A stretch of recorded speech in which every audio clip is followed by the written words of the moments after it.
Vì liên bang 9 ព្រឹកថ្ងៃទី 7 ខែ តុលា ឆ្នាំ 2016 នៅវិមានព្រឹទ្ធសភាសម្ដេចវិបលសេនាភក្តីសាយឈុំប្រធានព្រឹទ្ធសភានៃព្រះរាជាណាចក្រកម្ពុជាបានអនុញ្ញាតឲ្យប្រតិភូយុវជនកម្ពុជាក្នុងកម្មវិធីអ្នកដឹកនាំវ័យក្មេងអាស៊ានចំនួន 28 នាក់ចូលជួបសម្ដែងការគួរសមនិងផ្ដល់អនុសាសន៍មុននឹងប្រតិភូនេះទៅចូលរួមវគ្គបណ្ដុះបណ្ដាលអ្នកដឹកនាំវ័យក្មេងអាស៊ានលើកទី 44 នៅខេត្តគងស៊ីនៃសាធារណរដ្ឋប្រជាមានិតចិន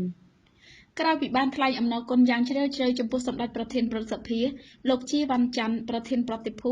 បានជម្រាបជូនសម្ដេចអំពីគោលបំណងនៃកម្មវិធីទស្សនកិច្ចសិក្សានេះរួមមាន 1. ដើម្បីរឹតចំណងមិត្តភាពនិងបង្កើនការយោគយល់គ្នាទៅវិញទៅមករវាងយុវជនកម្ពុជាយុវជនចិននិងយុវជនអាស៊ាន 2. ពង្រឹងស្មារតីនៃកិច្ចសហប្រតិបត្តិការអន្តរជាតិ 3. បណ្ដុះជំនាញចំណេះដឹងសមត្ថភាពយុវជនក្នុងការចូលរួមអភិវឌ្ឍប្រទេសជាតិ 4. ចែករំលែកវប្បធម៌ប្រពៃណីទំនៀមទម្លាប់គ្នាទៅវិញទៅមកដើម្បីកសាងវប្បធម៌នៃបណ្ដាប្រទេសនីមួយៗឲ្យមានភាពស៊ីសង្វាក់គ្នានិងភាពរឹងមាំ 5. ពង្រឹងសមត្ថភាពនិងភាពជាអ្នកដឹកនាំវ័យក្មេងដើម្បីចូលរួមចំណែកក្នុងការអភិវឌ្ឍសង្គមជាតិទាំងមូល ក្នុងឱកាសនេះសម្ដេចវិបលសេនាភក្តីសាយឈុំបានសម្ដែងនូវការអបអរសាទរចំពោះក្មួយៗទាំងអស់ដែលត្រូវបានជ្រើសរើសធ្វើជាតំណាងរបស់ព្រះរាជាណាចក្រកម្ពុជានិងយុវជនកម្ពុជាទៅចូលរួមក្នុងវគ្គបណ្ដុះបណ្ដាលអ្នកដឹកនាំវ័យក្មេងអាស៊ានលើកទី 44 ឆ្នាំ 2016 នេះនៅខេត្តគងស៊ីនៃសាធារណរដ្ឋប្រជាមានិតចិន សម្ដេចបានថ្លែងនូវអំណរសរសើរចំពោះសហភាពសហព័ន្ធយុវជនកម្ពុជា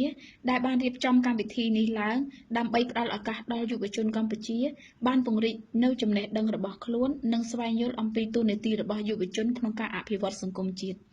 ជាពិសេសផ្លាស់ប្ដូរបទពិសោធន៍នៃការអភិវឌ្ឍធនធានមនុស្សនិងការចូលរួមក្នុងសកម្មភាពរបស់សង្គមជាមួយបណ្ដាយុវជននៃសាធារណរដ្ឋប្រជាមានិតចិនដើម្បីពង្រឹងនូវស្មារតីនៃកិច្ចសហប្រតិបត្តិការអន្តរជាតិរវាងគ្នាទៅវិញទៅមកសម្ដេចបានគូបញ្ជាក់ថាដោយក្មួយៗទាំងអស់ជ្រាបហើយថាកម្ពុជាបានចូលជាសមាជិកអាស៊ានក្រោយគេប៉ុន្តែកម្ពុជាបានធ្វើការយ៉ាងសកម្មនិងខ្លាំងក្លាជាមួយប្រទេសសមាជិកអាស៊ានផ្សេងទៀតដើម្បីសម្រេចទិសដៅអាស៊ានចក្ខុវិស័យវាសនាតែមួយអត្តសញ្ញាណតែមួយសហគមន៍តែមួយ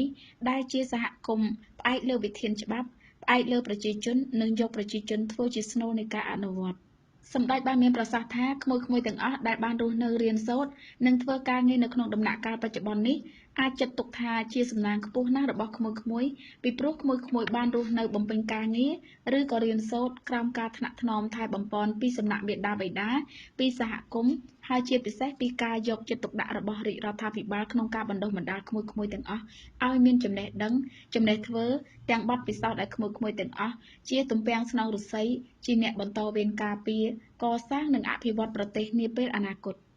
សម្ដេចបានបន្តថាដំណាក់កាលបច្ចុប្បន្ននេះកម្ពុជាមានសន្តិភាពពេញលេញសន្តិសុខសណ្ដាប់ធ្នាប់មានសហប្រតិបត្តិការជាមួយបរទេសនិងការអភិវឌ្ឍដូច្នេះក្មួយៗត្រូវចេះក្តាប់យកឱកាសនេះដើម្បីបង្កើតឱកាសសម្រាប់ខ្លួនឯងផងសម្រាប់សហគមន៍ផងនិងសម្រាប់សង្គមជាតិផងសម្ដេចមានជំនឿជឿជាក់ថាក្មួយៗទាំងអស់ដែលត្រូវបានជ្រើសរើសឲ្យចូលរួមក្នុងវគ្គបណ្ដុះបណ្ដាលអ្នកដឹកនាំវ័យក្មេងអាស៊ាននេះសុទ្ធតែជាធនធានដ៏មានតម្លៃមានសមត្ថភាពគ្រប់គ្រាន់ជាយុវជនគំរូរបស់កម្ពុជាតាមរយៈកម្មវិធីនេះសម្ដេចបានស្នើឲ្យក្មួយៗទាំងអស់ចូលរួមក្នុងការផ្សព្វផ្សាយព័ត៌មានពិតអំពីសភាពការពិតនិងសក្តានុពលសម្បូរបែបរបស់កម្ពុជាដូចជាដីធ្លីកសិកម្មសម្បត្តិវប្បធម៌និងទេសចរណ៍លក្ខជូនសាធារណមតិអន្តរជាតិជាមួយគ្នានេះដែរសម្ដេចបានរំលឹកឡើងវិញអំពីថ្ងៃមហាជ័យជំនះជាប្រវត្តិសាស្ត្រ7 មករាឆ្នាំ 1979 ដែលតាមរយៈនេះកម្ពុជាបានបិទនៅទំព័រប្រវត្តិសាស្ត្រដ៏ខ្មៅងងឹតរបស់ខ្លួនហើយកសាងឡើងវិញនៅសករាជថ្មីគឺសករាជឯករាជ្យសេរីភាពប្រជាធិបតេយ្យនិងវឌ្ឍនភាពសង្គមសម្ដេចបានអះអាងថាប្រជាជនកម្ពុជាយើងបានប្រសិទ្ធនាមថ្ងៃ7 មករាគឺជាថ្ងៃកំណើតទី2របស់ខ្លួនបើគ្មានថ្ងៃ7 មករា 1979 ទេនោះយើងនឹងមិនមានអ្វីៗទាំងអស់នៅថ្ងៃនេះទេរាជរដ្ឋាភិបាលបានកំណត់ថ្ងៃ7 មករានេះគឺជាថ្ងៃបុណ្យរបស់ប្រជាជនកម្ពុជាទាំងមូលហើយអនុញ្ញាតឲ្យឈប់សម្រាកបានមួយថ្ងៃជាថ្ងៃបុណ្យជាតិដែរសម្ដេចបានគូបញ្ជាក់ថាជាងមួយទសវត្សរ៍ចុងក្រោយនេះកម្ពុជាបានសម្រេចនូវកំណើនសេដ្ឋកិច្ចក្នុងរង្វង់ 7% ក្នុងមួយឆ្នាំសម្រាប់ឆ្នាំ 2016 នេះធនាគារអភិវឌ្ឍន៍អាស៊ី ADB និងធនាគារពិភពលោកក៏បានព្យាករណ៍រួចហើយថាកំណើនសេដ្ឋកិច្ចកម្ពុជាគឺស្ថិតនៅក្នុងរង្វង់ 7% ដដែល ចំណូលរបស់ប្រជាជនកម្ពុជាម្នាក់ៗមកទល់បច្ចុប្បន្ននេះគឺបានកើនឡើងដល់ទៅ$1,300សហរដ្ឋអាមេរិកអតិផរណាស្ថិតនៅក្រោម 5% តម្លៃប្រាក់រៀលប្រៀបធៀបនឹងដុល្លារសហរដ្ឋអាមេរិកគឺមានស្ថិរភាពក្រីក្ររបស់ប្រជាជនកម្ពុជាត្រូវបានកាត់បន្ថយមកត្រឹម 13.5% មានន័យថាកាត់បន្ថយបានជាង 1% ក្នុងមួយឆ្នាំសេដ្ឋកិច្ចកម្ពុជាមានកំណើនស្ថិរដូចនេះអាស្រ័យដោយកម្ពុជាមានភាពរឹងមាំលើវិស័យចំនួន4គឺទី1វិស័យកសិកម្មទី2ការនាំចេញទី3វិស័យសំណង់និងទី4វិស័យទេសចរណ៍បច្ចុប្បន្នកម្ពុជាបានក្លាយជាប្រទេសដែលមានចំណូលមធ្យមកម្រិតទាបនៅឆ្នាំ2016រាជរដ្ឋាភិបាលបាននិងកំពុងខិតខំដើម្បីសម្រេចនូវចក្ខុវិស័យកសាងកម្ពុជាឲ្យក្លាយទៅជាប្រទេសដែលមានចំណូលមធ្យមកម្រិតខ្ពស់នៅឆ្នាំ2030ធនាគារអភិវឌ្ឍន៍អាស៊ី ADB បានវាយតម្លៃថាកម្ពុជាបច្ចុប្បន្នគឺសម្ដេចក៏បានស្នើក្មួយៗទាំងអស់ខិតខំទទួលយកចំណេះដឹងថ្មីៗ